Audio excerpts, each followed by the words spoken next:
Trump signs a Hong Kong sanctions bill. What is in this bill, and how will China respond in this escalating tit for tat?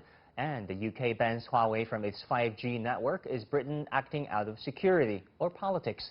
Welcome to The Point, coming to you from Beijing. I'm Wang Guan, sitting in for Liu Xin.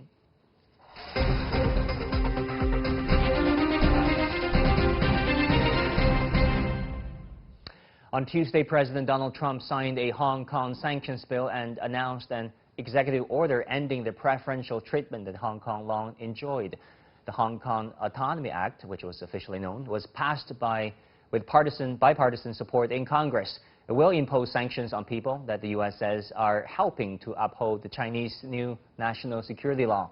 Banks could also be penalized for those doing business with these individuals. China firmly opposes and strongly condemns the move of the U.S. side of signing the so-called Hong Kong Autonomy Act, and has summoned the U.S. ambassador in Beijing to launch an official protest.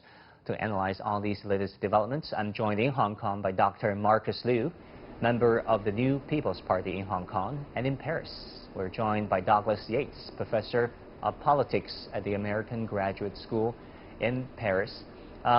Dr. Liu, let's first of all take a look at what the U.S. president said. Trump says he believes that Hong Kong people's freedoms and rights have been taken away. He thinks Hong Kong will no longer be able to compete with free markets, and that a lot of people will be leaving Hong Kong. You have been in Hong Kong your whole life. You've worked over there. How do you look at his remarks? Yeah, I didn't see his point. I think he just said it in a very exaggerated way, and I see the market is going very smooth, even though today the Hang Seng Index drops for like 500 points, but then yeah, it seems like people are already expecting it, already having some expectations about this kind of he gonna sign the Autonomy Act, and of course I don't see a lot of people will leaving Hong Kong, only for maybe I would say a small number of people. So, because the thing is, yeah. So what is the mood there like? Because this bill sounds like it can be very punishing when it comes to visa restrictions, blocking of the assets of Hong Kong residents. I mean, some of them. Some of them, but I feel like it's more than the Hong Kong government officials who worry about that. But seriously, for the people like me, I am not very worried about the bill. And also, I see there's no point for the U.S. government to intervene the China's internal affairs, because this act to me is totally unreasonable. Why totally unreasonable? Because the national security law, I mean, enacted by the Chinese government, is China internal affairs. There's nothing really related to the U.S. government. And if you see the bill he signed, the sanctions that he signed about, like, I mean, stop exporting the sensitive technologies to Hong Kong only. And even though if you see look at the numbers in details about the trading surplus, U.S. is making huge amount of trading surplus to Hong Kong.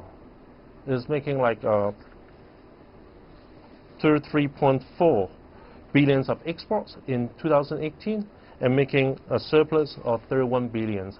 So pretty much I don't see, I mean, the bills is pretty much as is for the marketing of the Donald Trump's campaign in this coming November. Well, Douglas, in Paris, how do you look at this bill and the fact that President Trump chose to sign this Hong Kong autonomy bill into law right now? Well, I have mixed feelings. The bill was passed almost uniquely by a bipartisan Congress with unanimity. So there appears to be a lot of support in Washington, D.C. for the sanctions. But on the other hand, there's Donald Trump. And it's problematic because the law is passed, and I've read it very closely from beginning to end, gives a lot of power to the president. In other words, the president will have the power, with his Secretary of State, to identify persons, and with the Secretary of the Treasury, to identify financial institutions. And the president also uniquely has the power to remove those people from sanctions, to waive the sanctions altogether. So it gives a lot of power to the president, and since right now that's Donald Trump, that could be an inducement to corruption. However, if Donald Trump is replaced in the upcoming elections, then it would give a lot of power to Joe Biden. And at that point, I think, and very importantly, it would offer an opportunity to start healing the diplomatic relations between China and the United States, because that is fundamentally what needs to happen. Right. Let's talk about the specifics of this law. I mean, with regard to the bill, the President of the U.S. shall impose property blocking or visa blocking sanctions on individuals, entities who materially contributed to China's, quote, failure to comply with the joint declaration or the basic law. And also the law says foreign financial institutions who transact with these individuals and entities will be punished. The Department of State shall report to the Congress annually. How broad is the scope that the bill covers? It's incredibly broad.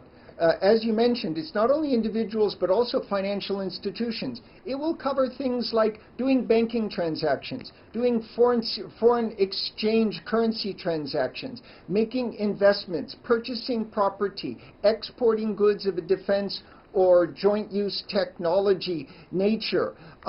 It would limit loans, credit, being a primary dealer in T-bills.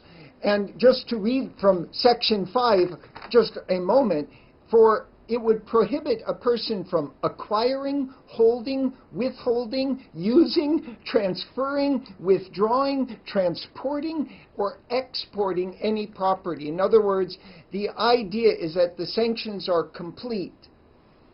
Well, I mean, look at history. I mean, if history is of any guidance, look at America's sanctions on Cuba, on the Latin American countries, on the DPRK, against Iran, for example. Sanctions never worked really the way the politicians intended it to work, right?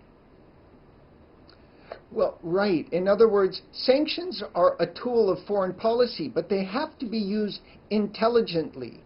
The United States, for example, imposed sanctions on Russia, but it didn't stop any of Russia's behavior. Crimea has been annexed by Russia. Russia has been supporting a movement within eastern Ukraine. For many years, there were examples of sanctions working. One good example was CAAA against South Africa, against the apartheid regime. But just imposing sanctions, like, say, Iran or Russia or now China, is not sufficient to change behavior. What we need is leadership, negotiations, diplomacy, sensitivity. When Donald Trump went to announce that he had signed this bill, he used it as a campaign platform for his presidential election. It was as if he wasn't speaking to the Chinese people. And what we need more than ever now is for the United States government to be speaking to the Chinese government about these issues and not doing domestic politics with it. Well, apparently Washington stopped it didn't show any willingness to talk to the Chinese officials as of yet. Marcus in Hong Kong, let me go to you. How do you think this law might affect the Hong Kong politicians who, for example, have properties or need to travel to the U.S. on a regular basis?